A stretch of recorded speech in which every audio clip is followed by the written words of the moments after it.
천천히 한번 읽어보겠습니다.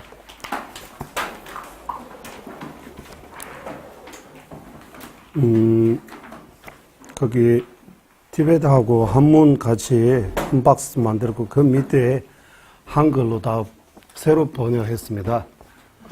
그래서 제목만 봐도 어느 정도 이해할 수 있는데 그래도 한번 다시 공부했으면 생각이 들었습니다. 그래서 먼저 1장부터 5장까지 그 박스 밑에 있는 한글만 한번 읽어보겠습니다. 다 같이. 인두어로 머데야 마가 아와따라 나마 티베어로 우말라 주바 한국어로 입중론 감 문수사례 동작에 예정합니다. 성문은 종불인의 영가들은 최고의 능력으로부터 생기고 부처님은 용감한 탄생하시고 대비심과 불의의 지혜와 불의심은 부처님의 아들인 보살들의 원인이라네. 오직 대비심만이 부처님의 원만한 과위에 처음에는 종자와 같고 중간에는 성장하는데 물과 같고 마지막에 열매를 함께하는 것과 같기에 내가 가장 먼저 대비심을 찬탄하나이다. 먼저 나라고 나에 대한 아상을 이르지요. 이것이 나의 것이라고 아수에 대한 집착을 이르죠. 도리로처럼 자유가 없는 중생에 대해 이뤄진 대비심에 예정합니다. 중생을 물에 비친 달과 같이 흔들리 물이 비춰진 달의 자성의 공함을 본 대비심에 예정하나이. 이러한 대비심으로 중생을 해탈시키기 위해 보현의 원력으로 기쁘게 회양하시는 견도에 도달하신 보살의 지혜를 환희진 초지라고 부른다. 그때부터 진지의 부리심을 얻기에 진지의 보살이라는 호칭을 얻는다네. 이는 열애들의 종성으로 태어나며 세 가지의 결박을 모두 끊는 것이라네. 초지 보살은 최고의 기쁨을 가지며 백세간에 완전히 흔들리게 할 수도 있다네. 초지에서 이지로 나아가 바르게 상지로 올라가며 보살은 사막도의 모든 원인에 소멸되어 범부지에서 완전히 벗어나게 된다네. 조지의 보살은 8번째 수다원 향에 비유해서 설명할 수도 있다네. 이지는 물론이고 초제에 머무신 보살께서도 능인으로부터 태어나는 성문과 백제의 불들을 자비와 불의심이 복고로 압도하여 나아간다네. 보살의 원행지에 이를 때 지혜로도 압도하게 된다네.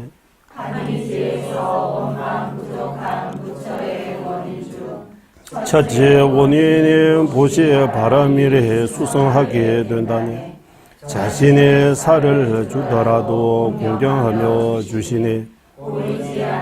님의 수행력이 있다는 이유라네.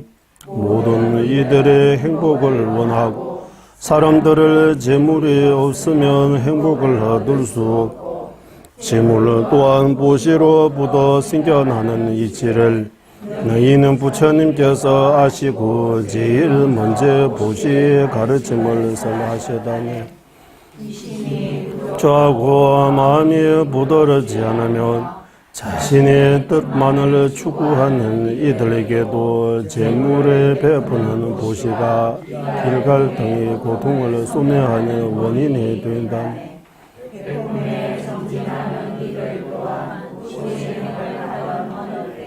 성자이신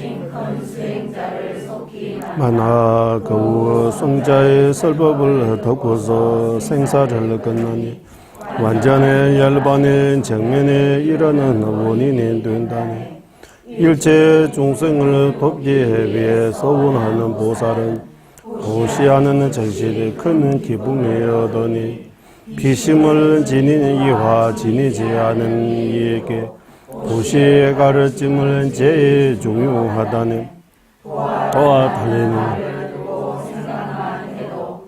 보살에게 생기는 기쁨은 아라한들의 열반이 든 행복과도 비교할 수 없으니 모두 베푸면 돼 말할 필요가 있겠는가. 그는 고통을 무시하고 자신이 겪었던 고통을 이유로 삼아 지옥 등 다른 이들의 고통을 보고서 이들의 고통을 없애기 위해 속히 정진하신 보시물과 받는 이 베푸는 자 이 셋의 공함을 깨닫고 하는 보시는 출세간의 보시의 바람일이며 셋에 대한 자성이 있다는 상으로 하는 보시는 세간의 보시의 바람일이라고 설하시다니 하니지는 달과 같이 높은 경지에 도달하신 조지보살의 마음에 머물러 지혜의 빛으로 아름답게 하며 모든 질튼 어둠을 없애고 승리한다네. 에서 머무는 보살은 지혜가 오만해져 정정한 공덕을 갖추기에 꿈에서도 범계의 허물에서 나신의 몸말 마음의 행위에 청정해지기 수수한 10가지 선업을 쌓게 되네. 10가지 선업을 쌓는 것 또한 초지보다 더 수승하고 가을 달의 열을 식혀주고 빛나는 것과 같이 번뇌의 열을 식혀 기율의 빛으로 아름답게 한다네. 비구가 기류의 작성을 본다면 그 까닭에 기율을 청정하게 지킨다고 볼 수 없다. 그러므로 이제 보살은 항상 지게의 삼륜을 사성으로 보는 상에서 완전히 벗어나신 가는 것은 악도에서 받게 되는 이유는 무너뜨리기 때문이라는 그걸 모두 써버리면 다시는 재물을 쓸 수 없게 된다. 사람과 천신이 몸을 받아 자유가 있을 때 수행의 기회를 잘 지키지 못한다면 사막도의 적궤에 떨어져 자유를 잃어버렸을 때는 다시는 어떠한 방법으로도 거기에서 벗어나기 어렵다. 성리자 부처님께서 보시를 말씀하신 후 지기를 설하신 이유는 보시의 공덕이 찌개의 밭에서 더 늘어난다면 좋은 몸으로 보시에 수성하는 결과를 끊어지지 않게 된다니 범부 중생들과 성문들 그리고 자신이 깨닫는 확신한 도가들과 부처님의 아들이 보살들의 결정성과 정상생은 지기의 원인 없이는 얻을 수 없다네. 함께할 수 없고 길상 또한 길상 아닌 것과 함께할 수 없는 것처럼 이구지의 위대한 보살님 또한 지기가 청정하기에 범계와 함께 머물 수 없다니 지혜를 아는 사람과 제거해야 할 것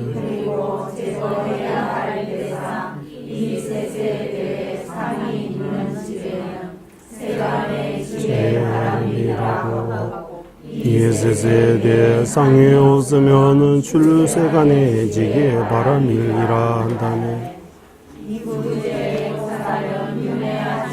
하지만 윤회 장엄이신의 수성하는 분으로 가을빛처럼 중생의 마음의 고통을 제거한다. 삼재에 머무시는 보살은 소재장의 작장을 모두 데우는 지혜의 불빛이 나타나기에 발광지라 한다니. 그뒤에 일주일 전 동빛과 같은 지혜의 빛이 나타난다니. 화내는 얻은 이유. 보살의 몸에서 살과 배를 오랫동안 조금씩 자르더라도 보살은 그에게 인효수연이 더욱더 늘어난다. 무아를 본 보살에게 무엇을 누가 언제 어떻게 뵐 수 있는가. 인효의 삼륜 등 모든 법을 영상처럼 깨닫기에 능력이 더욱더 늘어난다네. 만일 지내는 자에게 다시 보복한다. 보복으로 이미 받는 고통이 없어지겠는가. 그러므로 보복하는 것은 의미가 없고 다음 생의 행복을 원하는 것과도 모순된다네. 내가 선 불성업으로 받는 고통들로서 지연업이 이대로 소멸될 수 있는데 보복하고 화내므로 또 다른 고통의 씨앗을 심는 것이 타당한가. 그러므로 보살들에게 화를 내는 것은 백급의 보시와 지기로 산 선업을 한순간에 없애버리기 때문에 화내는 것보다 더한 죄업이 없다네. 스승의 외모를 가지게 되고 성인들을 안쓰럽게 여기며 옳고 그름을 분배하는 지혜가 없어지고 멀지 않아 사막도에 떨어지게 되나. 이동의 환음과 반대로 공덕을 일으킨다. 외모가 아름다우며 성인들께서도 귀하게 여기고 옳고 그름을 분배하는 데 현자가 되나.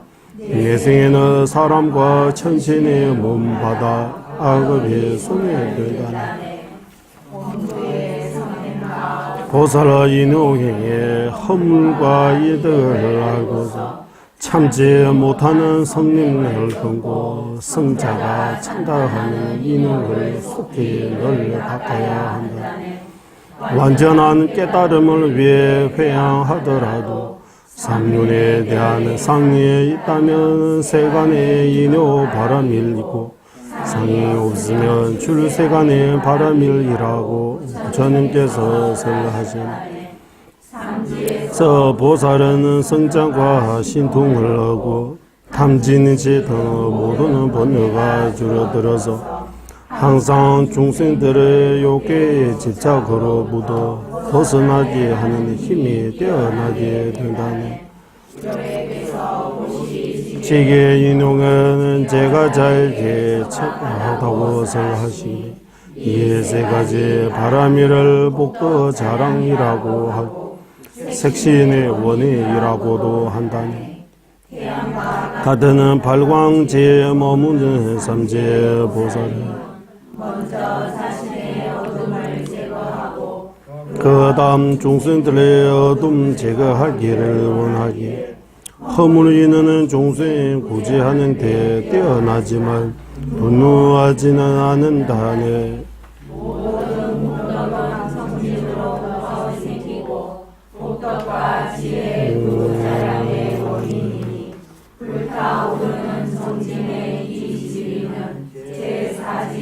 염매제라네. 제사제 염매제에 머무지는 보살 삼세칠 조도품을 수행하는 데 뛰어남으로 삼재 동빛보다 더 수소한 빛이 생겨나네. 야경과 연결되는 모든 것을 끊는다네. 올지에 도달하신 대보살은 모든 천마로부터 해침을 당할 수 없으며 더 수성해제 심무하는 진리를 깨닫는 제 통달게 해야 되다네.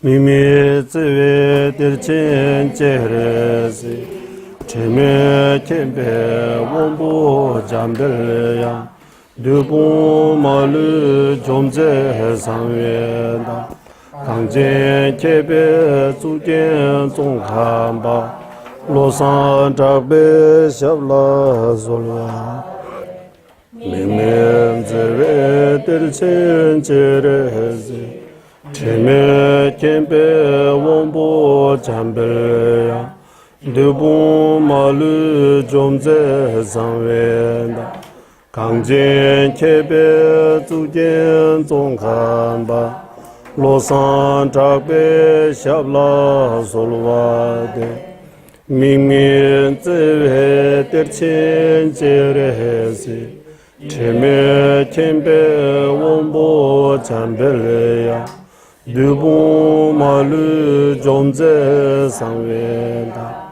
강제 켐베 주견 종한바 로산 잡베 샵라 솔와 미멘 제베 들친 제레지 체메 켐베 원보 잠벨야 두부 마르 좀제 상회다 강제 켐베 주견 종한바 로산 잡베 샵라 솔와 미멘 제베 들친 제레지 체메 켐베 원보 잠벨야 두부 마르 좀제 상회다 강제 켐베 주견 종한바 로산 잡베 샵라 솔와데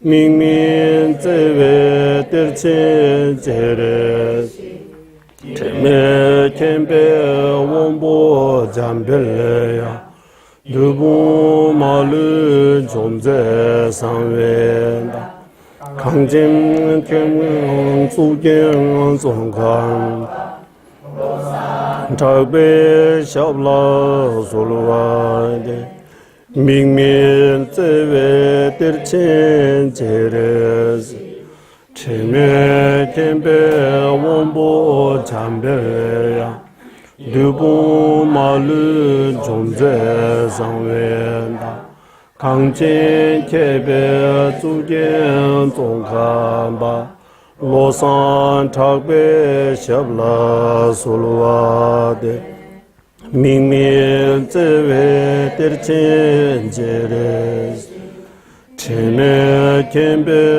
원보 잠벨야 두부 마르 좀제 상회다 강제 켐베 주견 종한바 로산 잡베 샵라 솔와데 한라 없는 자베 대혼천의 이신 관세음보 허물 없는 제왕이신 무수보 모든 마그 물리치시 금강수보 눈의 나라 장엄하신 최상인 지자 종가바 로산 작바의 두발의 간장 어미다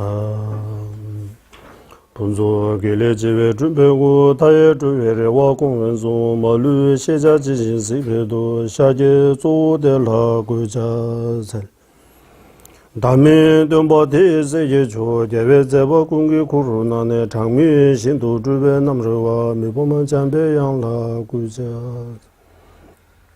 신도 빠바라가와 대외용 지진 공바대세 점린대 루루 통민진의 사소나 용수 잡배샤라 다차 신다 천분이를 내주배 점윤다와 자진 주배 람만으로 용수 주배 내주배 담배 주제 말면제라 강제 신대수제 종카바 우도리배 원주 개섭제 동아 댐배다부 제주제 야와야세 좀라솔와 삼장 송랑공라 다외미 개산 타르바 주배 중원조 제외 주배 턱에제 세제 신이 남라 솔와 ramjansung jambele doje nga lawang gyurchen loju pomsan ishi duze tam tenzin gyajin ruzu zibege pajo chana be muro sorwa laye ge dan lu dan nujin ge jumbu da dan mi ge nam dan zhuwa gung ge zhan nan ji zan ba tam che ge do da ge che de do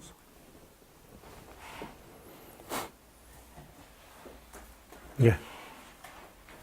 우리 입중론, 입중론.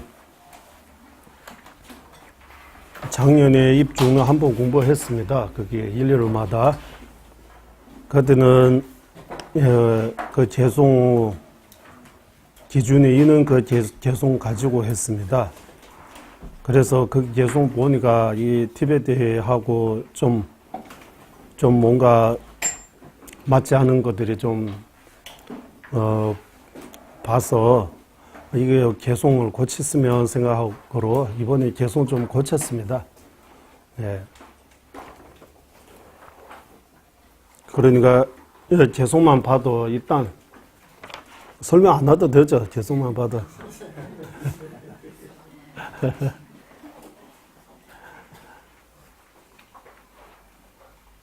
그래서 입중론. 입중론 작년 공부했는데 또 입중론 공부 왜 하느냐 이런 입중론. 예. 우리 인도 남부 스님들이 입중론 공부할 때 이거 3년 공부해요. 입중론. 예, 10장 그리고 공도품까지 하면 좀 있어요. 이거 다 외우고 개송은 다 외우고 저도 다 외웠습니다. 예전에 공부할 때는. 예. 그 월층 보살님께서 지으신 입중론, 멀대야마가 아와따라 나마 나오죠? 멀대야마가 아와따라 나마. 예, 월층 보살. 이 월층 보살님은 지난 우리 17일 논사 공부할 때 소개해 드리지만 이 현교, 밀교에 통달하신 분입니다. 티베트에서 이 월층 보살님 아주 월층 보살님의 그 주석서, 현교에서는 입중론의 자주석, 맞죠? 자주석. 월층 보살님께서 직접 지으신 주석서도 있어요. 네. 자주서라고. 우무주보랑제다 제봐서 이래. 입중론은 월층 보살님께서 이 용수 보사, 나그르중나, 보살께서 지으신 중론을, 중론의 뜻을 부르는 것입니다. 중론은 개송으로 되어 있습니다. 27장. 개송만 보면 이해하기 어려워요. 티베트 개송도 그러고, 한문 개송도 그러고, 그래서 공부는 한 번만 해서 아주 익은, 아주 천지 않으면 한 번만 보고 이해할 수 없어요. 그래서 이게 개송 외우고, 주워서 보고, 또 설명 듣고, 또 토론하고, 여러 가지 방법을 통해서 이해해야 된다고 해요. 그러니까 한 번 가고 이해하기 힘들어요. 그런데 한 번 공부했으면 또 다시 그거 말고 또 다른 거 공부하고 싶은 마음. 뭐 한 번은 이거 구정했으니까 이제 구정 안 해도 된다. 뭐 그런 거 아닙니다. 예. 예전에 제가 이런 표현도 했습니다. 신문처럼 그날 보고 그 다음날 어제 거입니다. 안 봐잖아요. 접체 같은 것도 한 달 그거 보고 나중에 이거는 지난 거라고 안 보잖아요. 부처님 말씀하고 스승님들이 그런 말씀들이 한두 번 보고 해결할 수 있는 한두 번 보고 되는 문제 아닙니다. 한두 번 보고 그걸로 만족할 수 없어요. 그래서 입중론 일단 1장부터 5장까지 다 한글로 되어 있잖아요. 한번 외우시면 좋아요, 이거.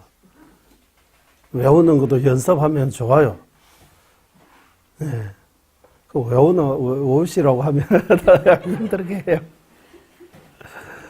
예.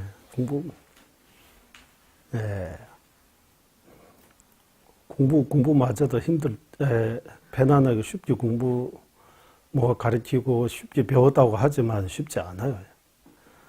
그리고 스윙은 더욱더 쉽지 않아요. 스윙하는 거 얼마나 어려워요. 부딪히면 알아요. 부딪히면 스윙이 얼마나 되는지 안 되는지 바로 거기 답이 나옵니다. 그래서 아까 판현심자 하면서 보리 향한 큰 마음 가주신, 보리 향은 큰 마음 이렇게 했잖아요. 한국 판현심자 이렇게 표현 안 하죠. 아니면 보사 마하살 그 정도 하고, 보리 향한 큰 마음이라고 할 때 이거 제가 입으로 했어요. 그때 오래되지만 전주 셈바 첨보 그거예요. 티베말로 전주 셈바 첨보 티베말로 이렇게 따로 있어요. 이거 범어로 보티사도 마하붓 아마 어떻게 모르지만 티베트 주소서에 보면 랑든 타투르미베나 전주 셈바 현대 타투르미바나 셈바 첨보서 이렇게 풀었습니다. 보리 향한이라고 할 때 자신의 깨달음을 해요. 큰 마음이라고 할 때 이타의 마음이에요. 이타의 마음. 자신으로서 가장 궁극적인, 자기 입장에서는 완전히 깨닫는 거. 이거는 보리 향한. 그 보리 향하는 거, 큰 보리를 향하는 이유가 일체 중생 위에입니다라는 거. 큰 마음으로 완전한 깨달음을. 이게 두 가지. 그러니까 자리이타라고 하는 거하고 비슷한 것 같아요. 한문으로. 자리이타라고 하죠. 자리이타. 자리이타. 그러니까 깨달음을 구하는 마음이 성문에게도 있어요. 독가에게도 있어요. 보살에게도 있어요. 깨달음을 구하는 마음. 있는데 똑같이 있는데 깨달음은 윤회에서 벗어나 해탈 구하는 마음, 그것도 깨달음을 구하는 마음이라고 해요. 깨달음이라고. 그 보리라고 할 때 보띠라고 나오죠. 한문어로 보띠. 티베트 말로는 장춥이라고 해요. 장춥, 이렇게 두 단어로 만들었어요. 장춥, 쌍계. 장춥, 이거 다 티베트에서는 같은 해석합니다. 장하면 춥, 장라고 하면 번유장, 소지장 모두 제거했다는 뜻이에요. 번유장, 소지장, 이렇게 장이, 이렇게 업장, 장이, 번유장, 소지장 이렇게 다 모든 허물을 여의다, 제거했다는 뜻이라. 춥하면 일체 공덕을 갖추다, 갖추어 있다. 지혜도 완전히 갖추어 있고, 자비도 완전히 갖추어 있고, 중생 제도의 힘, 행도 완전히 갖추신 분. 그래서 장춥, 보디라고, 깨달음이라고 이렇게 풀어요. 티베트에 깨달음이라고, 한문으로 깨달음이라고 하면, 한글로 깨달음이라고 하면, 지혜 정명에서 나오고, 지혜, 뭔가 깨달았다. 알았다는 뜻이죠. 깨달았다. 내가 해보니까 이제 깨달았습니다. 이거, 일상 속에서도 그 말 자주 하잖아요. 깨달았다고, 이런 말 하잖아요. 그때 깨닫는 거는 여기 경전에서 말하는 그 깨달음 아니잖아요. 그냥 알다는 뜻이잖아요. 그래서 깨달았다. 깨닫는 사람, 깨닫지 않는 사람, 오늘처럼 보는 어리석은 사람, 어리석은 어린이에서 어리석다, 이런 말이 나오다고 해요. 맞아요? 어린이 어리석어요? 어리석다, 어린이라고 하잖아, 어린이. 모르잖아요. 여기 이렇게 갔다가 넘어지면, 떨어지면 죽는다고 모르고 그냥 가잖아요. 불도 그냥 만지잖아요. 불을 만지면 손에 타는 그런 거 모르니까. 그래서 어리석다, 어린이라고 이런 붙인 거라고 이렇게 제가 들었습니다. 예, 그러면 예. 또 한편에서 어린이 마음이라고 해서 아주 부처님의 마음이 어린이 마음처럼 또 표현하잖아요. 아주 순수하고, 예, 어린이 마음이라고 이렇게 표현하잖아요. 그래서 깨달음라고 이 한글로 이렇게 번역하고 한문으로는 예, 불이라고 해서 불이, 예, 예, 이거 소리로 보띠라는 그 범어로 보띠, 한문으로 불이라고 하고 이거 한국말로 깨달음이라고 부르는 것 같습니다. 티베트에서는 그러지 않고 뜻으로 모든 장애를 제거하고 일체 공덕을 갖추다. 예, 그거 보리라고 해요. 예, 보리라고 하고, 예, 장애 중에서 반 정도 제거하고, 공덕 중에서 반 정도 갖추면, 예, 소보리라고 하고, 그거보다 조금 더 많이 갖춰 있으면 중보리라고 하고, 완전히 갖춰 있으면 대보리라고. 보리도 세 가지 있다고 해요. 자, 소보리, 중보리, 대보리라고. 소보리는 성문의 깨달음이 소보리라고 해요. 성문의 깨달음. 중보리는 독가의 깨달음. 대보리는 부처님의 깨달음. 성문 아라한이라고 붙여야 될 것 같아요. 성문 아라한의 깨달음이 소보리라고 하고, 독가 아라한의 깨달음은 중보리라고 하고, 부처님의 깨달음은 대보리라고 하는 거예요. 깨달음도 이렇게 세 가지 종류가 있다. 그래서 일반 대깨달음 또는 완전한 깨달음은 없지만 성문 독가에게 그래도 깨달음이 있어요. 나름대로. 예. 그렇게 하면 우리도 나름대로 어린이에 비하면 깨달음이 있어요. 만에. 예.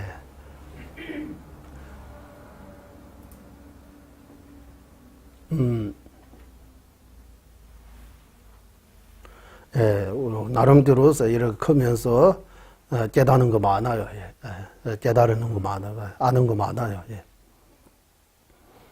그래서 이 전주 선바천부 깨닫는 것, 예, 보리 향한, 제가 한국말로 보리 향한, 깨달음으로 향하다. 깨달음은 큰 마음이라고 할 때 깨달음은 향하는 그 목적 어떤 마음으로 깨달음은 구하고 있어요라고 하는 거예요. 예, 깨달음을 구하는 마음이 있어요. 깨달음을 구하는 그 마음, 예, 목적이 뭡니까라고 하는 거예요. 성문은 성문 아라한, 독가는 독가 아라한 그 목적으로 깨달음을 구하는 거예요. 보살은 이타를 위해 일체 중생 위해 깨달음을 구한다고 하는 거예요. 남을 위해. 그러니까 남을 위해 깨달음을 구하는 거하고 자신을 위해 깨달음을 구하는 마음, 이렇게 두 가지로 나누는 거예요. 남을 위해 깨달음을 구하는 마음, 자기 자신을 위해 깨달음을 구하는 마음. 그래서 보살은 보리 향한 큰 마음 갖추신 권자지 보살, 보리 향한 큰 마음 갖추신 분, 네, 보리 향한 큰 마음 갖추신 분, 보사 마하살, 네, 보사 마하살이라고 할 때 이런 관점에서 설명해야 된다 라고 제가 여러 번 말씀드렸습니다.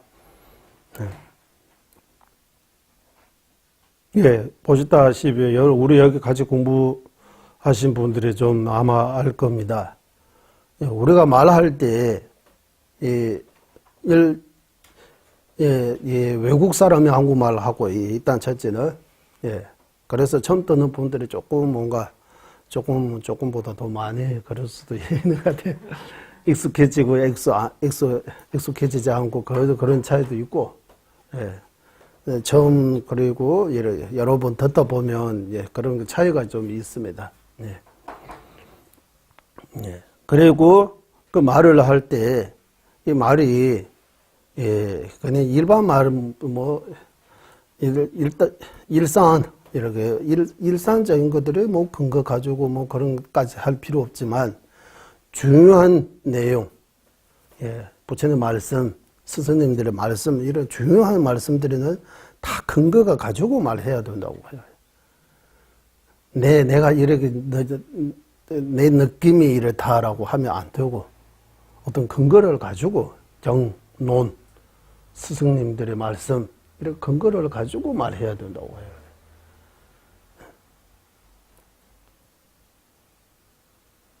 그래서,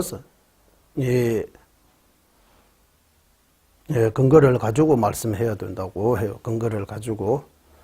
근거 없는 말 하면 안 된다고. 근거 없는 말 하면 안 된다. 이런 말은 다 나오죠. 우리 근거 없는 말 하면 믿을 수 없잖아요. 그리고 요즘 같은 이런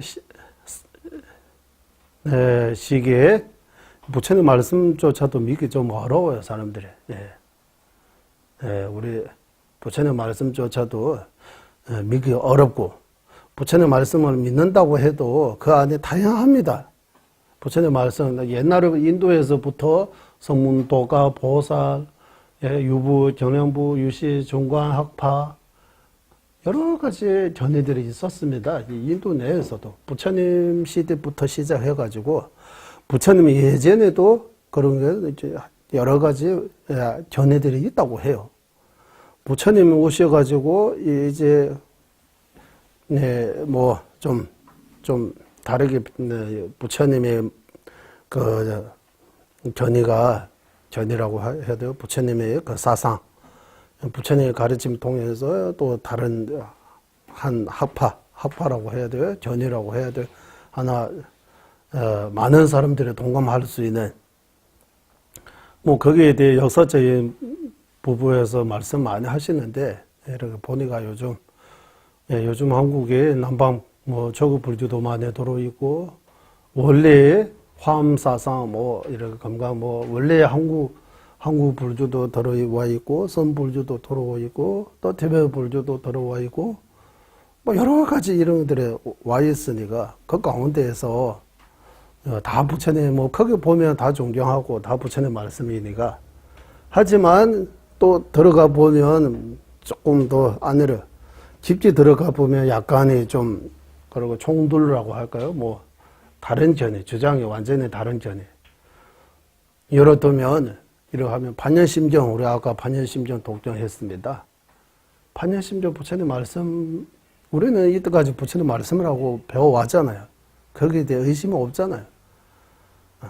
또 다른 견해 와서 반연심경은 부처님 말씀 아니다.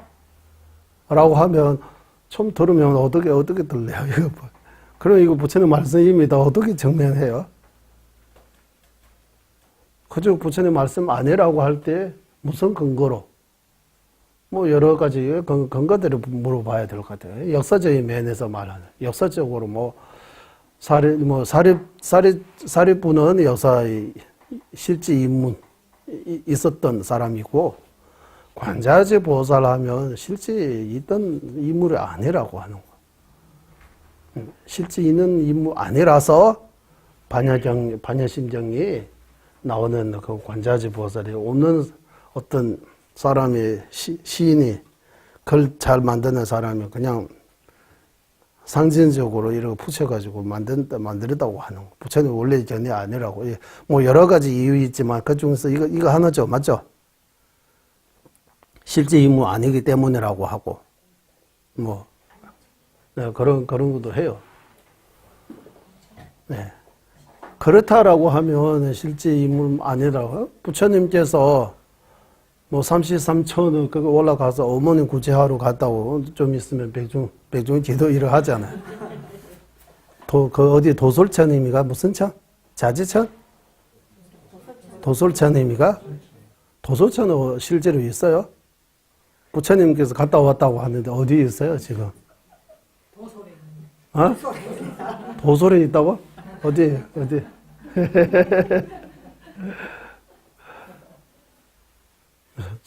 전 불교 TV BT에 나오고, BBS 이런 거 보면, 여러 스님들이 나오고, 말씀 참 재밌게 말씀하세요. 상징이라, 부처님의 뭘 위대하다고 하기 위해, 상징적으로 하는 말들이 많다고 해요. 실제로 그렇다라고 하는 거 아니고, 상징, 상징이라고 이렇게 해요. 상징이라고. 실제로 관세음보살님 사람처럼 우리 불산처럼 관세음보살님 상호를 만들었잖아요.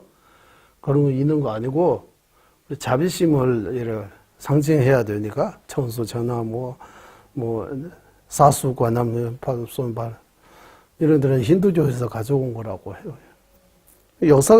역사 연구하면 그럴 수도 있어요. 인도에서 나오니까 비슷하니까. 뿐만 아니라 밀주도 불교 아니고 대성불교도 불교 아니라고 하면 밀주는 더욱 완전히 사이비 종교라고 해요. 우리는 불교라고 하고 불교 안에 소성불교, 대성불교 이래. 대성불교 안에도 바라밀성, 금강성, 견주, 밀주 이래 두 개로 나누는 거예요. 이래 해서 티베트에서는 밀주까지 다 부처님 말씀을 하고 이렇게 인정하고 티베트에 우리는 불교 4대 학파 이렇게 공부하면서 외도 불교도 가운데에서도 유부, 정량부, 유시, 중간 여러 견해에 대해 공부는 해요. 실제로 티베트에는 외도가 없다고 해요. 티베트 외도 들어온 적 없다고. 그러면은 티베트에 원래 불교 들어오기 전에 벤교라고 하잖아요. 벤교 외도 아니에요. 이렇게 딱을 해요. 벤교가 외도요? 외도 아니에요? 외도요? 불교도 아니면 다 외도요? 그럼 하면 안 돼요. 티베트에 외도 없다고 해요. 일단 교육 강제는 치료가 매비치렸어. 외도 오려고 하다가 사제번째다 궁궐전쟁하고 티베트 스승님들 다 막았다고 해요. 외도하고 전쟁, 논쟁해서 외도 돌아오지 못하게 막고 외도의 머리카락 졌으니까 머리카락 잘라가지고 더 이상 오지 머리카락 했다 이런 역사적 이런 말을 해요. 머리카락로 만들었다고 하는 거.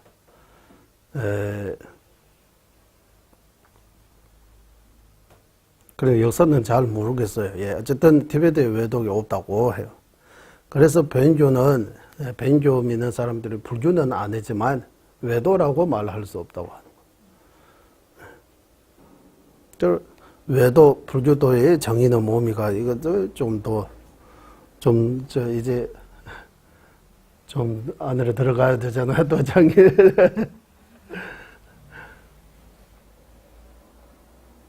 그래서 그냥 편안하게 그냥 너무 깊게 안 가고 그냥 편안하게 보이는 대로 이렇게 말하고 우리는 다 불자입니다라고 하잖아. 부처님 믿고 부처님 좋아하고 좀 더 뒤로 내려가서 진짜 부처님 알고 있어요. 진짜 믿고 있어요 하면 좀 생각해 봐야 되잖아요. 부처님 진짜 믿는지 안 믿는지. 그냥 물어보면 믿는다. 부처님 믿는다. 부처님 참 거룩하다. 부처님 진짜 마음으로 모시고 있다라고. 그 정도로 불자라고 하면 우리 다 불자예요. 또 부처님의 대해 좀 알고 믿는 마음. 그 기준으로 하면 불자님 많이 없어요. 많이 줄어요. 그래서 한국이 그런 하잖아요. 탈락이라고 하죠. 100명 있으면 시험 직무 계속 물으면 탈락. 마지막 한두 명밖에 안 남잖아요. 그런 것처럼 뭔가. 그래서 이런 가운데에서 여러 가지 견해 가운데에서 우리가 진짜 제가 자주 말씀드렸습니다. 모든 가능성을 열어두고 우리가 생각하는 것만 옳다고 생각하지 마시고 남의 입장도 한번 들을 필요하다고 하는 거예요. 한국말로 열린 마음, 열린 마당, 열린 마음 이렇게 표현하잖아요. 예. 그, 뭐, 마음이 좀 열려서, 이러고 보면 좀 더 정확하게 볼 수 있다고 해요. 마음은 한편에, 한쪽이 채워져 있으면 현실을, 사실을 보지 못한다고 해요. 그래서 제자의 자격 가운데서 첫 번째, 마음을 치우치지 않아야 된다라고 나오죠. 스승의 자격 10가지, 제자의 자격 3가지 또는 5가지 중에서 술내에서 대변말로 술을 내봤어. 솔직해야 된다고 하는 거. 이 솔직해야 된다는 말씀을 치우치지 않아야 된다고 하는 거. 좀 치우치지 않은 마음. 치우치는 마음이 있으면 남이 아무리 좋은 것도 좋은 걸로 안 보여요. 내가 아무리 나쁜 것도 나쁜 걸로 허물로 안 보이는 거예요. 그 치우치는 마음 때문이라고 해요. 그래서 치우치는 마음을 버려야 된다고 하는 거예요. 좀 마음을 좀 그러해야 뭔가 받아들일 수 있다고 하는 거예요. 치우치는 마음이 없어야 돼요. 두 번째는 지혜 있어야 된다고 하는 거예요. 이것도 좋다, 저것도 좋다, 다 좋다고 하면 이것도 맞다, 저것도 맞다고 하면 자아가 있다고 해도 있다고 맞는 것 같아, 없다고 하면 없는 것 같아 이러면 안 되지.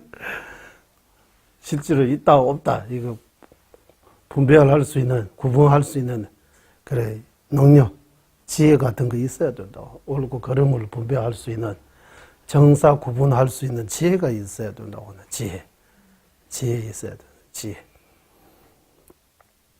그래서 우리는 지금 공부하고 있는 거 입중론이라고 해서, 중론은 지혜의 대입니다. 부처님 그 법 가운데서 지혜의 법. 네.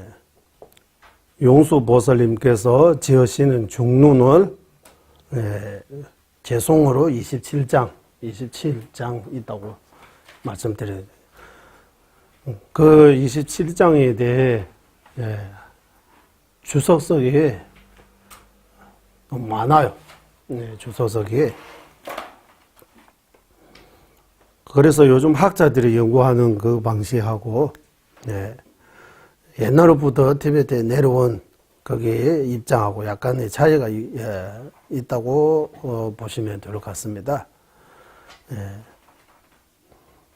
그리고 용수보살님의 생애에 대해, 용수보살님은 언제 어디에서 태어나고 어떻게 공부하고 어떻게 부처님 법을 널리 퍼지신지, 얼마까지 계시는지 그 역사에 대해 주장이 엄청나게 많은 것 같아요.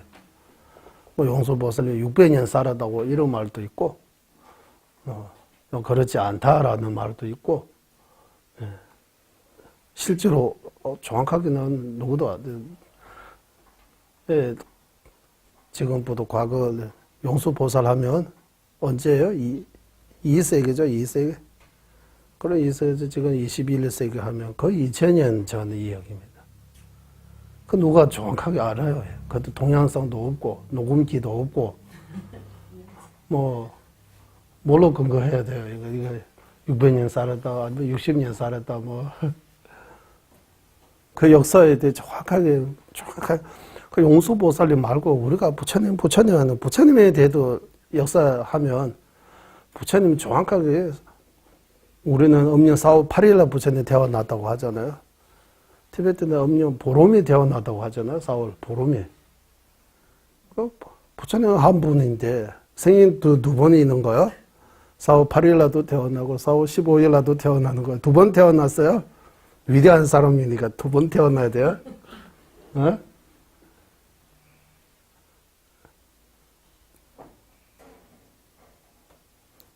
그런 것들이 가지고 하면 좀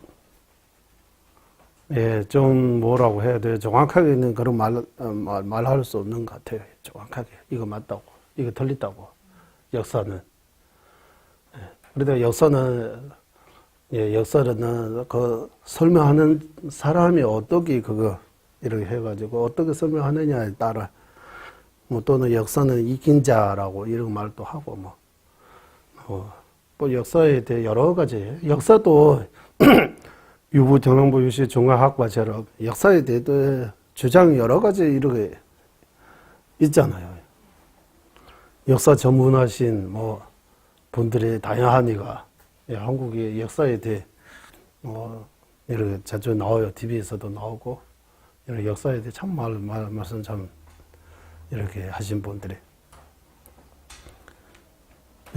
그러니까 역사도 중요하지만 역사보다 중론하고 입중론은 용수보살하고 월칙보살님이 쓰신 거기에 대해 문제 없어요. 다 인정합니다. 이거 입중론 월칙보살님 안 지었다 하니까 말이 있어요? 중론은 용수보살님이 안 지었다는 말씀 없잖아요. 그 중론 내용이 뭡니까? 그거 봐야 되는 거예요. 내용이 문제 있으면 큰 문제 있는 거예요. 뭐 역사적인 그 면에서 역사 이야기하는 사람 보는 사람마다 자기 입장에서 말하니까 이럴 수도 있어 저럴 수도 있는 거예요. 보는 사람마다 보는 사람은 자기 관점에서 말하잖아요. 자기 느낌, 자기 보는 대로.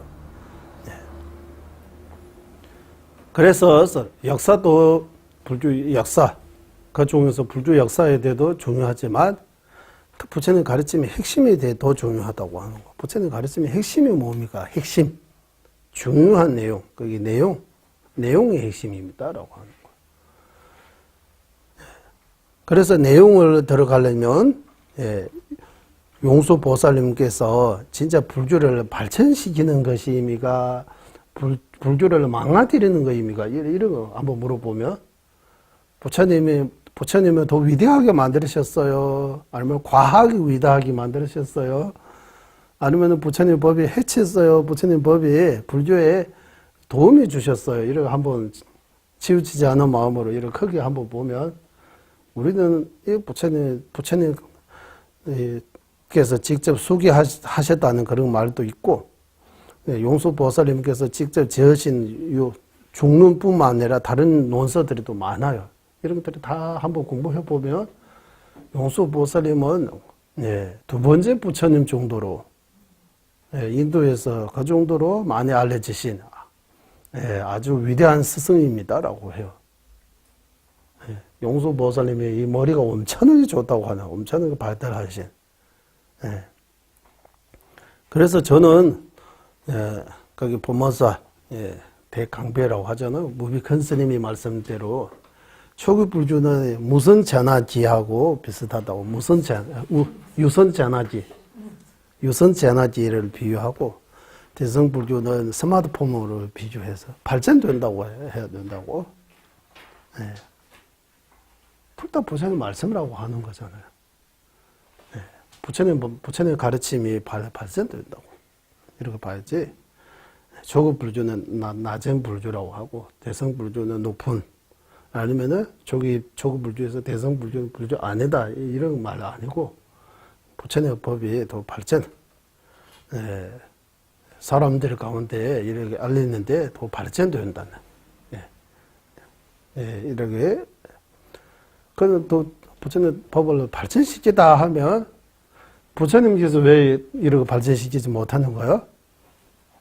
부처님은 처음으로 이렇게 밝히신 분이고, 그때 당시에는 부처님께서 충분히 많이 알려졌는데, 이렇게 이후로 오면서, 한국 불교에도 역사에 이렇게 흐름이 좀 있잖아요. 조선시대 500년의 불교가 탄압 입었다고 하잖아요. 그런 처럼 인도 불교에도 마찬가지예요. 티베트 불교도 마찬가지예요. 이런 역사적인 면에서. 그런 흐름이 있어요. 그때마다 또 이런 말도 해요. 7세기 그때 좀 하면 인재들이, 아주 인도에서도 그리고 티베트도 그리고 중국도 그리고 아주 훌륭한 스승들이 많이 오셨다고 해요. 7세기 그때 좀 이래. 그러니까 우리가 옛날 분들이 못 따라가요. 뭐가 만드는 기술, 이런 것들이 지금 많이 좋아지지만, 옛날 분들이 그런 까지 못하지만, 그래도 아주 미세하게, 섬세하게, 이런 거 만드는 것들이 지금보다 옛날에 더 잘 만들다고 하잖아요. 옛날 사람들이 더 집중력, 이런 것들이. 대략으로 이런 거 만드는 이런 것들이 현대인들이 더 잘, 이런 과학이 서양 이렇게 문명이 발달되고 이렇게 잘 하지만 옛날 사람들이 또 어떻게 만드는 것도 설명할 수 없을 정도로 이런 것들 많이 세계 불가사의한 그런 것들이 너무 많잖아요. 이런. 네, 그래서 이제 우리 주변에 좀 돌았습니다. 그래서 여기 입중론 작년도 공부했지만 지금도 다시 한번 공부해 볼 필요가 있다고 생각이 듭니다. 지혜가 중요하니까 용수보살님 말씀 공사상 공성 잘 이해하고 싶으면 중론하고 입중론 같은 거는 꾸준히 봐야 되는 거예요.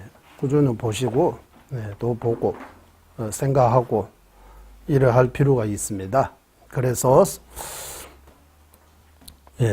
그래서 여기 우리 천천히 공부하겠습니다. 천천히 1페이지 보시고 여기에서 이번에 여기 쌉제 대변말로 쌉제 한국말로 이게 목차라고도 하고 또는 한문을 요즘 쓰는 대만에서 쓰는 한문으로 하면 과판이라고 해요. 과판. 무슨 과? 학과 할 때 과? 판은 무슨 판? 나눌 판입니까? 과목. 과목. 과판. 대만 사람들은 커판이라고 해요. 커판. 나누어서. 이게 이 목차, 목판. 가목. 네. 그래서 입중론이라는 이름의 의미 있어. 입중론. 네. 이 과목은 쫑가파 대사님께서 지으신 입중론 광서를 토대로 해서 한 것입니다. 쫑가파 대사님께서 입중론에 대해 광서 아주 잘 설명하는 그 경전이 있습니다. 그거 토대로 해서 제가 했습니다. 네. 그래서 여기에서 먼저 천천히 읽어보겠습니다. 자가르티도 마르티아마가 아와따라 나마 표게도 우말라 주바 셰차와스. 그래서 마르티아마가 아와따라 남아서 인도어로 티베트어로 우말라 주바라고 하고 한국어로 입중론 이거 한문으로서 입중론하고 우리 순 한국말로 하면 중론에 들어감이라고 해도 들어가대요. 중국에 중론에 들어감. 여기 중라고 할 때 이 중론에 들어감. 중론의 질 의미가 거기 안에 들어가. 우리 마음이 그 안에 들어간다고 하는 거. 그 안에 들어가서 거기 광대한 면에서 들어가, 심오한 면에서 들어가다라도 용수보살님의 중론을 우리가 배우는 거예요. 중론을 배우는 거예요. 배우는 문이 두 가지. 심오한 내용 면에서 배우는 거하고 광대한 내용에서 배우는 거. 중론을 배울 때 중론, 글자만 배우는 경우도 있고, 글자 속에 있는 내용 배우는 경우도 있고, 내용도 또 나누면 심오한 내용 부분도 있고, 심오한 내용 하면 공성, 광대한 내용 하면 그 수행법들이 두 가지, 연기적인 이런. 그래서 중론에 들어간다라고 하는. 우리는 중론에 들어가서 중론에서 용수보살님께서 과연 우리한테 하고 싶은 말씀, 그 메시지라고 하잖아요. 하고 싶은 말씀은 뭔지 한번 볼 필요가 있다고 하는 거.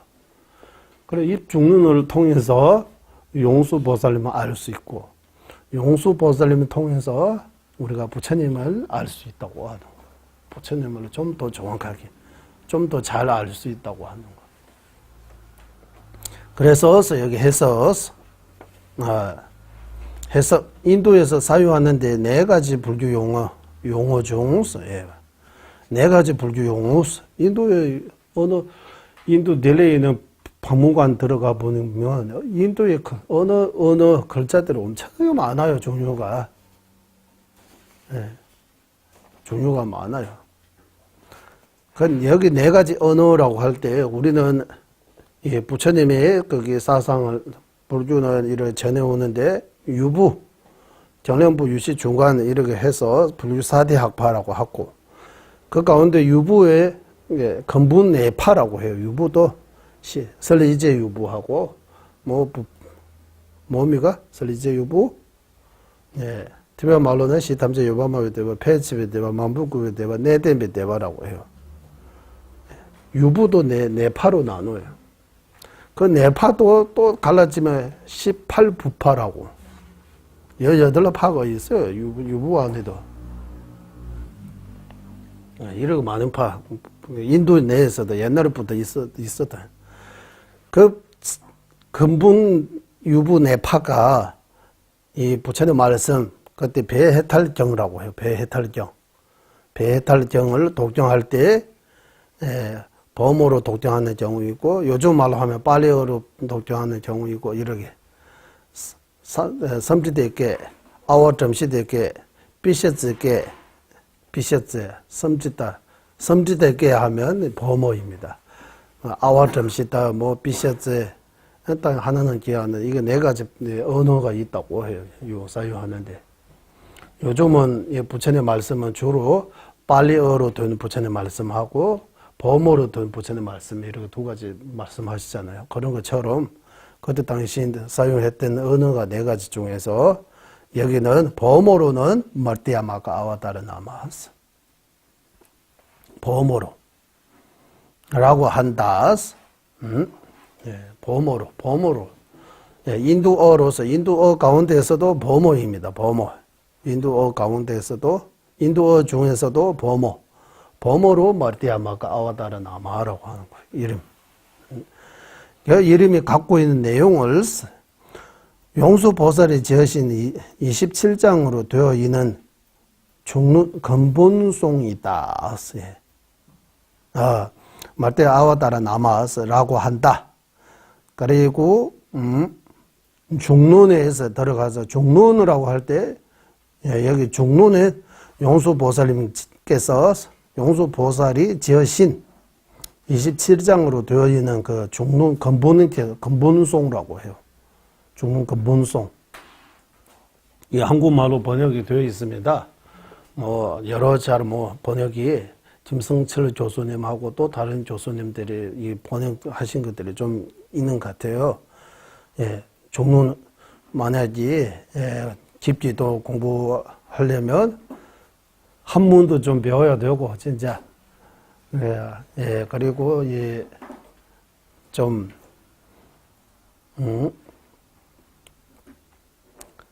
거기 번역된 책들을 좀 볼 필요가 있는 것 같습니다. 그리고 우마라고 할 때, 그리고 여기 한국말로는 제가 바로 중론이라고 하지만 티베트 말로는 우마라주바잖아. 우마라고 해요. 우마라고 하면 중론만 뜻이 아니고 우마라고 하면 여러 가지 면에서 말해요. 우마. 중이라는 뜻이에요. 한문으로 하죠. 중론은 아니고 중관이 있어요. 중론이 있어요. 중도 있어요. 여러 가지 있잖아요. 그래 중론, 중관, 중도라고 할 때 그 중하면 가운데 뜻이잖아요. 가운데. 딱 가운데. 그래 가운데라고 하면 여기 그래서 티베트 말로 우마라고 해요. 이게 우마.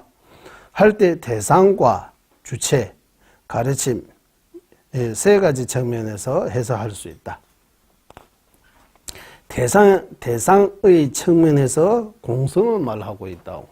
중이라고 할 때 대상의 측면에서 중 또는 우마 대상의 측면에서 말하면 그 공성입니다. 주체의 측면에서는 공성을 깨닫는 지혜. 공성을 깨닫는 지혜도 티베트 말로 우마라고 해요. 공성도 우마라고 해요. 가르침의 측면에서는 용수보살이 지으신 중론을 말하는 것이다. 여기서는 우마의 뜻을 용수보살이 지으신 중론이 있다. 그래서 우마. 입중론이라고 할 때 중자가 가운데 중자가 뜻이 세 가지 중에서 공성이 깨닫는 지혜, 그리고 공성에 대해 가르침, 예, 경론, 예, 우매슝라고 해요. 율우마스, 공성. 유쟁기 우마 하면 공성 깨닫는 지혜. 슝우마라고 하면 공성에 대해 가르침. 공성에 대해 부처님 가르침도 있어요. 스승님들의 가르침도 있어요. 이게 다 해서 이 중라는 그 뜻이 세 가지 중에서 입중론이라고 할 때 그 중론, 용수보살님께서 지으신 중론입니다. 그래서 한문으로 입중론이라고 바로 썼잖아요. 제가 봤을 때 제 생각입니다. 딱 맞다고 생각해요. 입하면 들어가다 하고 중는 용수보살님의 중론이고 입중론 할 때 이거 논은 월층보살님 지으신 그거 논이에요. 월층보살님 지으신 이게 논. 입중론 할 때 논은 월층보살님께서 지으시고, 예. 그 중은 용수보살님 지으신 중론. 중론에 들어가는 논의입니다라고 하는 거예요. 중론에 들어가는 논의입니다라고. 논 두 개 나와야 되잖아요. 예. 그래서 중론까지 해서 중 이렇게 설명했습니다. 예, 중. 그리고 입라는 그 글자 하나하나 부르는 거요. 입라고 하면 들어가다잖아요. 티베말로는 주바라고 해서 입이 그러니까 범어도 좀 알고 한문도 좀 알고 영어도 알고 한글도 알고 이렇게 여러 가지 언어, 여러 가지 글자가 알면 뜻을 이해하는 데 도움이 되는 것 같아요. 뜻을 이해하려면 꼭 여러 가지 말과 언어를 배워야 된다는 그런 의미 아니지만 그 여러 가지 언어과 여러 가지 해석하는 방식들이 알면 뜻을 이해하는 데 도움이 되는 것 같아요. 네.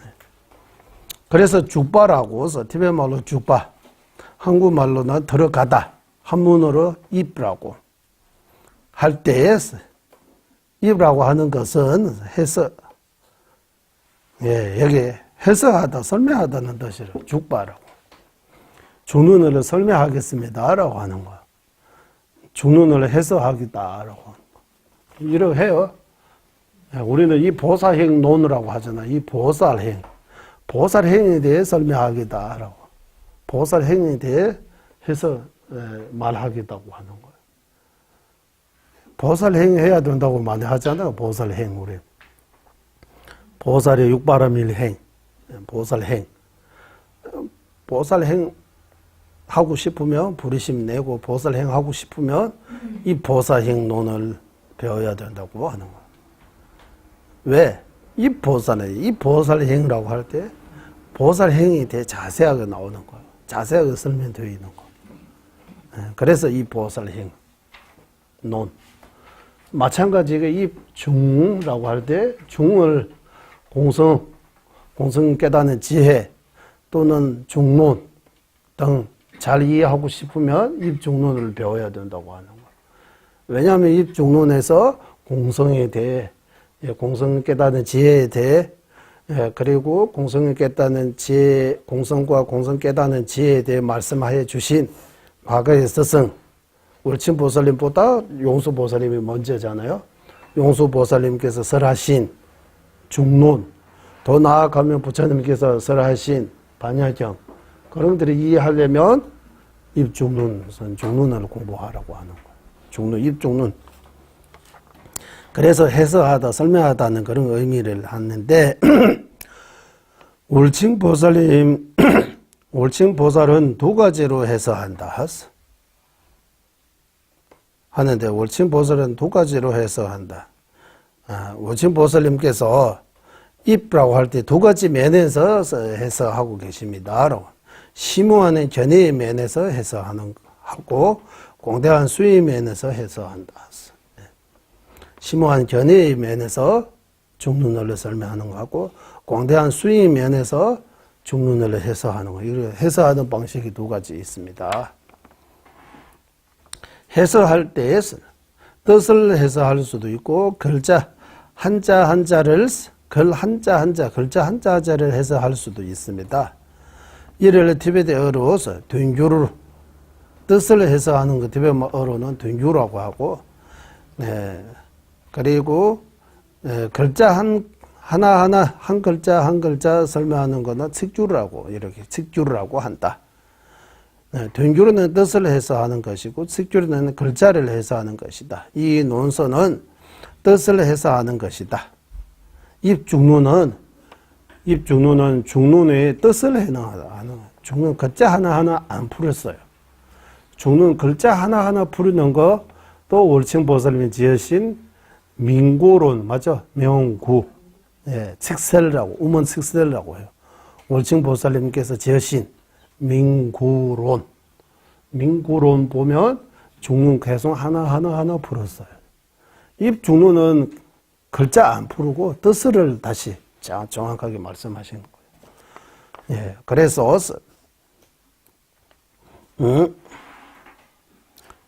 해서 용수버섯 지어는 중론에는 이제에 대해 설명이 자세하지 않지만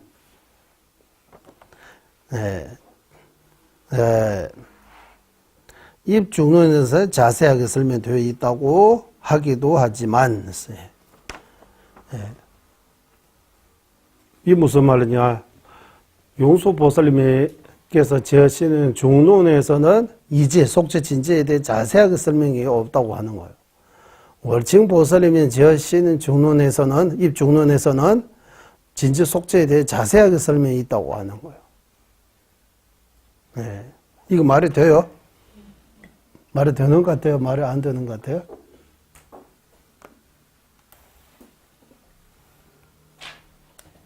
말이 되는 것 같습니다. 말이 되는 거나. 이거 말 된다, 말 안 된다 하려면 일단 중론하고 입중론 다 한번 봐야 되는 거예요. 다 알지까지 아는 까지 안 하더라도 전체를 보아가지고 그 진주 속죄에 대해 어떻게 여기서 하는 이거 두 개 다 한번 비교해서 한번 볼 필요가 있는 거예요. 중론에서 예를 들면 입중론에서는 진주 속죄에 대해 설명 자세하게 있다고 하는데 진지에 대한 입중론보다 중론이 더 설명이 많아요. 중론은 보시면 진지 공성에 대해 중론에서 엄청나게 설명 많아요. 해석이 더 많아요. 입중론보다. 그러면 입중론이 중론보다 진지 속죄에 대해 설명이 자세하게 하다 이게 좀 논할 필요가 있는 거예요. 이것도 제가 말하는 거 아니에요. 제가 지금 다 하는 그 우리가 공부할 때 거기서 이런 나와요. 띵이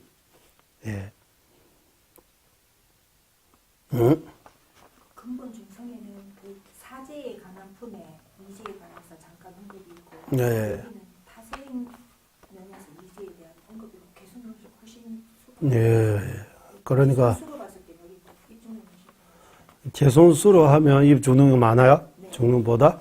이제에 관한 이제 말고 전체적인 면에서 전체적인 중론이 계속 많아요? 입 중론이 계속 많아요? 계속.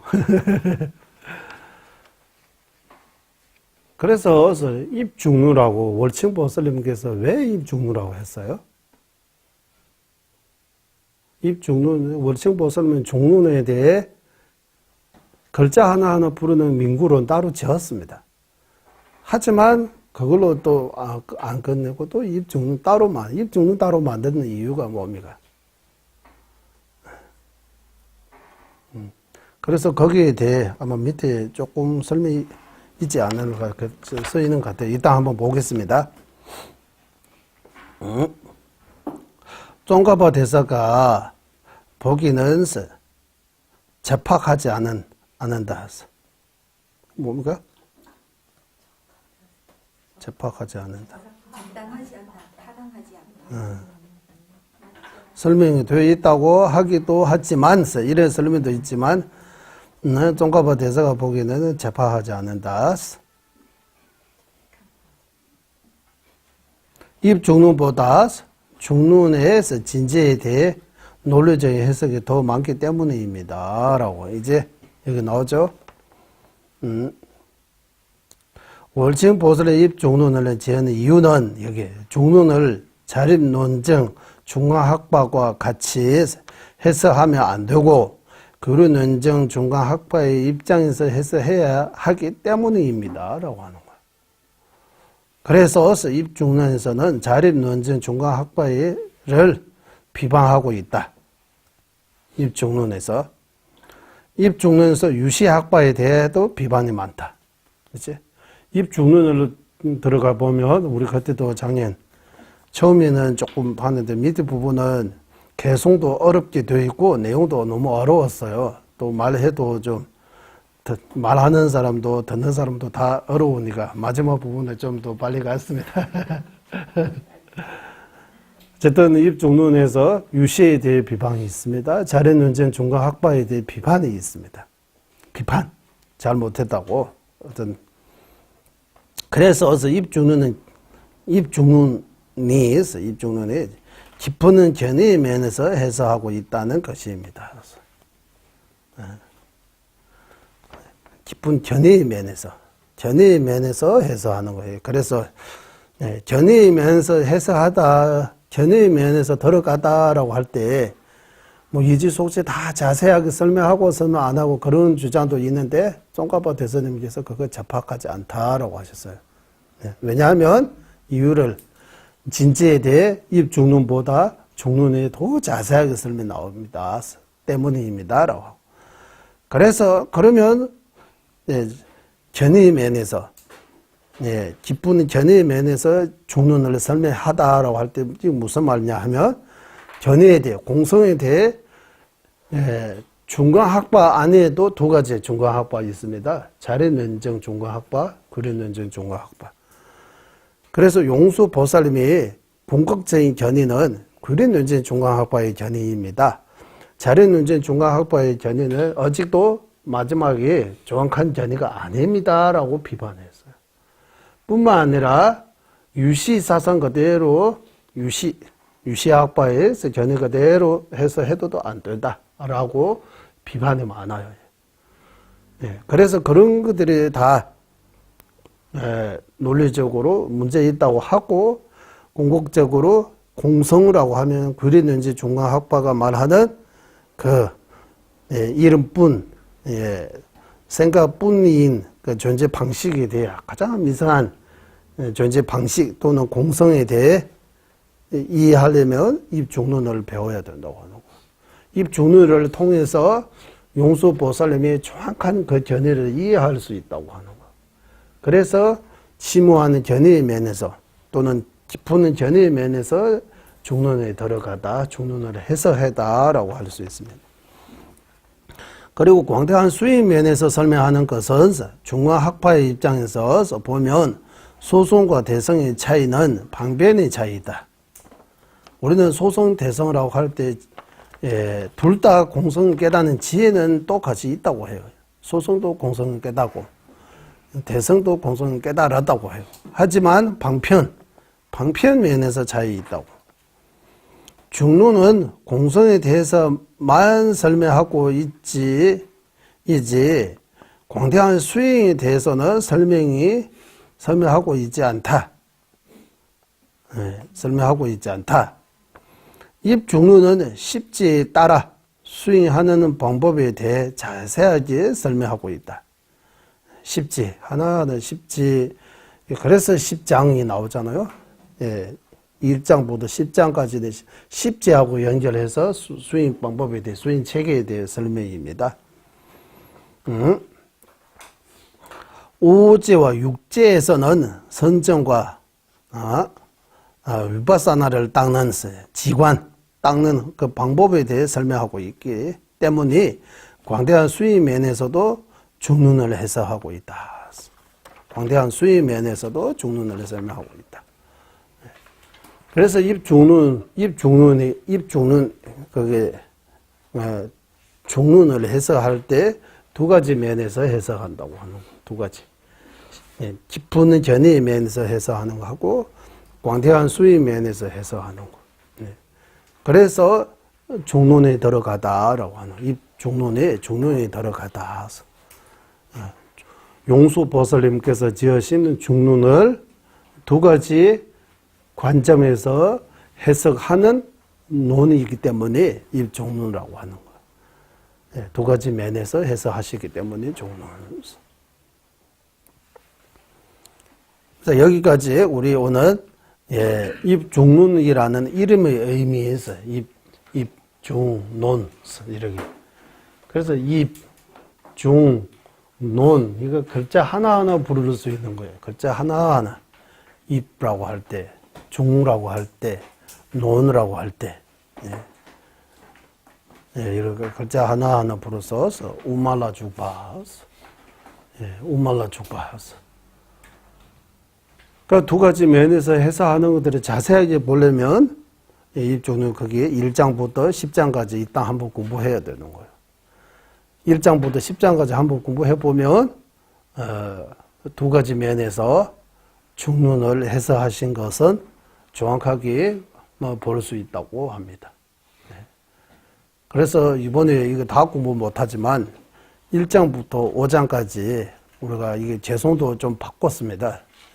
한번 예전에 있던 재송하고 한번 비교해서 보면 비교하면 바로 나오잖아요. 비교 안 했을 때는 그리고 이게 재송 이게 재송 입중론의 이 재송 저는 외우시면 좋다고 하지만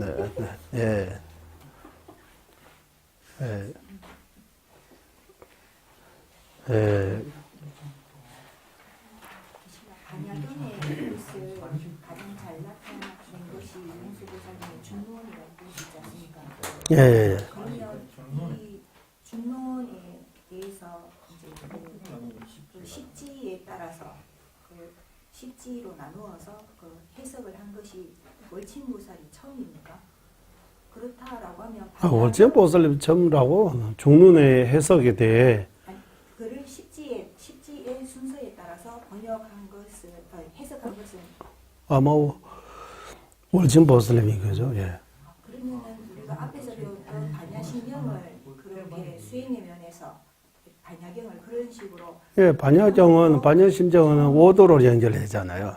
5도, 자량도, 가인도, 전도수도, 모학도 이렇게 하고 입중론에서는 십지, 보살의 조지부터 법원지까지 십지를 바탕으로 해서 십지에 대해 쭉 십지에서 십바라미를 수행을 계속 이렇게 수성해지는 이런 과정하고 특히 6장에서는 지혜에 대해 유식, 중관 학파 가운데에서도 구리는진 중간, 자리는진 중간 학파 이런 것들이 여기서 설명이 나오는 거예요. 그렇게 나올 수 있는 그 기분이라고 해야 부처님께서 처음이 그래서 부처님께서 말씀하신 이 내용들이 그때 우리 사대학부 공부할 때 말씀드렸잖아요. 수행도 차제가 있듯이 전의도 차제가 있다고 하는 거예요. 아는 것도 처음부터 어려운 거 말하면 모르잖아요.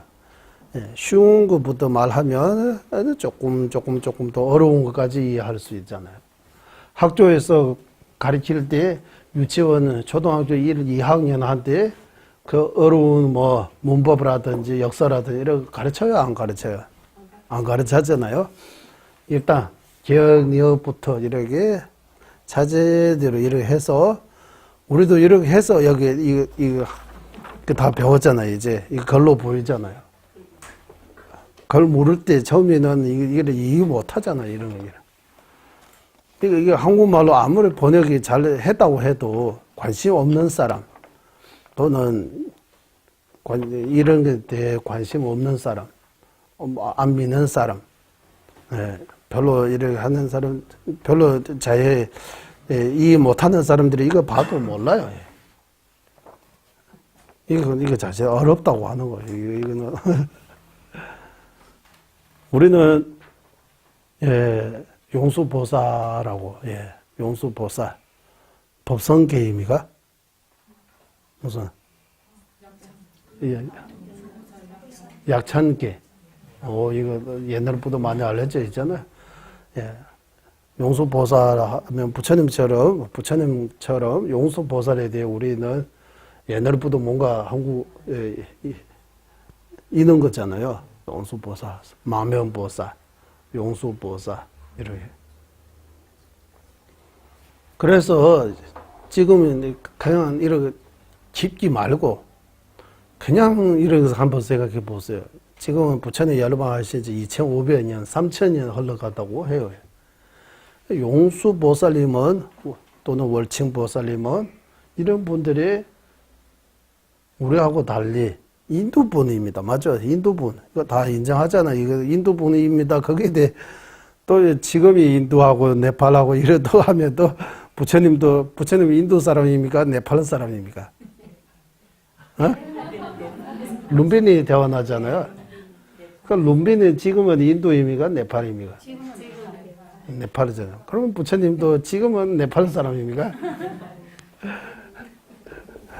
부처님 인도 태어나다고 하면 네팔 사람들이 별로 부처님 우리 네팔에서 태어났다고 해요. 그것도 틀리지 않죠. 그때 당시에는 인도, 네팔 이런 거 없잖아요. 뭐. 근데 이제 다 우리가 볼 때 인도라고 이렇게 한 거예요. 우리 쪽에서 다 인도를 한번 치고. 그때 당시 티베트에서 이거 한국까지 다 이거 동국이라고, 동조의 나라라고 쳐요. 중국, 한국 그런 이름 없는 것 같아요. 맞죠? 그때는 뭐 신라시대라고 해야 돼. 신라국이라고 해요? 뭐죠? 저 신라국입니까? 그때? 이렇게 해야 돼. 이어서 이런 거잖아요. 그래서 우리 이렇게, 그래서 이 존재님께서 하신 말씀입니다. 이거 처음 보면, 이 역사, 이런 것들이 이제 믿을 수 없다고 해요. 사람들이 뭐, 역사 전부 다 가짜입니다. 말할 수 없어요. 전부 다 맞다고도 말할 수 없어요. 그 가운데서 이 역사에 대해 공부할 때는 역사 공부 방식이 달라요. 우리는 그 역사 배우려고 여기 온 거 아니잖아요. 뭐 역사 배워가지고 역사에 대해 수행하려고 여기 온 거잖아요. 공부해서, 수행해서 자기 마음을 바꾸어서 좀 더 나은 미래를 찾기 위해서 여기 온 거잖아요. 그래서 이 용수보살 이런 분들은 인도분입니다. 부처님하고 뭐 부처님 열반 후에 뭐 시간 좀 흘렀지만 우리 거기 비하면 2000년이니까 엄청난 부처님하고 가까운 시대의 분입니다. 그런 분에 쓰신 논들에도 지금 문제 없는 용수보살님이 안 썼다 이런 주장 없는 공통으로 용수보살님이 쓰신 종론입니다. 다 인정해요. 그 내용이 보면 용수보살님께서 부처님을 어떻게 발불중도 부처님에 대해 그 글을 보면 그때 당시 용수보살의 마음이 어떤 마음인지 부처님에 대해 얼마나 그 신심, 믿음, 부처님을 어떻게 존경하는지 그런 내용들이 부처님의 말씀을 어떻게 하면 널리 퍼질까 이런 고민하고 다 글에서 나타나요. 그리고 용수보살님의 지혜도 그 글을 통해서 알 수가 있는 거예요. 그런 분은 우리로 하면 요즘의 사람보다 요즘 학자들이 쓰신 뭐 요즘 논문들이 많이 있다고 하잖아요. 연구해서. 그런 분들은 학자가 자기 필요해서 어떤 목적으로 쓰는지도 몰라요. 진짜. 뭐 자기가 여러 가지 뭐 이유는 있지만 그런 거 하고 용수보살님 지으신 이런 것들이 비교 한번 해서 누구 믿을 수 있습니까? 이런 말씀. 용수보살님 믿을 수 있잖아요. 용수보살님 믿어야 된다고 하는 거야.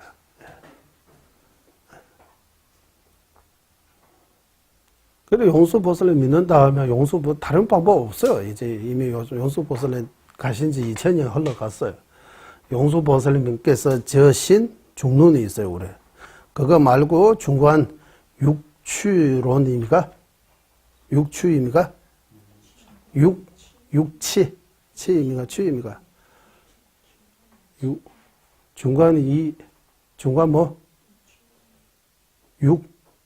우마릭 소주. 한국말로 번역이 되어 있잖아요. 중간.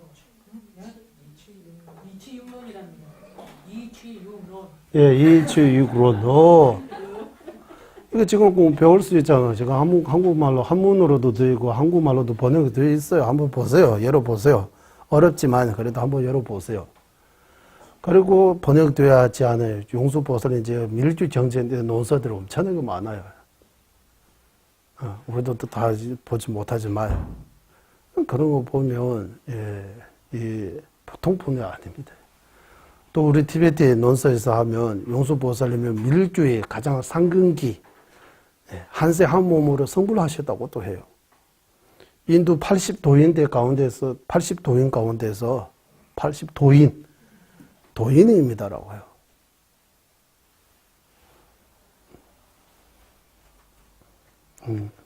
그래 여러모로 보면 용수보살님의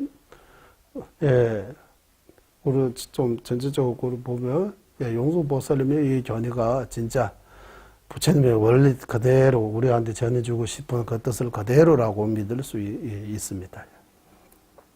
그래서 오늘 내일 이틀 동안 우리가 여기 5장까지 월층보살님께서 제신 입중론을 통해서 월층보살님에 대해 존경하는 마음, 믿음도 생기고 그걸로 인해 용수보살님도 조금 알게 되고 그러게 하면 또 부처님도 조금 부처님 하면 부처님이 어떤 면에서 훌륭하는지 거룩하신지 좀 더 알 수가 있습니다. 그러게 하면 부처님에 대해 믿음이 견고해지기 때문에 앞으로 우리가 수행하는데 공부하는데 큰 도움이 될 수도 있습니다. 그렇게 하시고 오전에 그 수업 공부 여기 마치겠습니다. 회행하겠습니다. 법이로운 주상에 부리심에 생기지 않은 것들을 생기게 되어 생긴 것들을 줄어들지 않고 더욱더 늘어나게 하소서. 법이로운 주상에 바른 견해 생기지 않은 것들을 생기게 되어 생긴 것들을 줄어들지 않고 더욱더 늘어나게 하소서. 모든 종생의 이익과 행복의 근원이며 한자지신 달의 라마 뜬지는 자속께서는 윤회세계 다할 때까지 머무시고 전자님의 뜻대로 모두 이루어지게 하소서.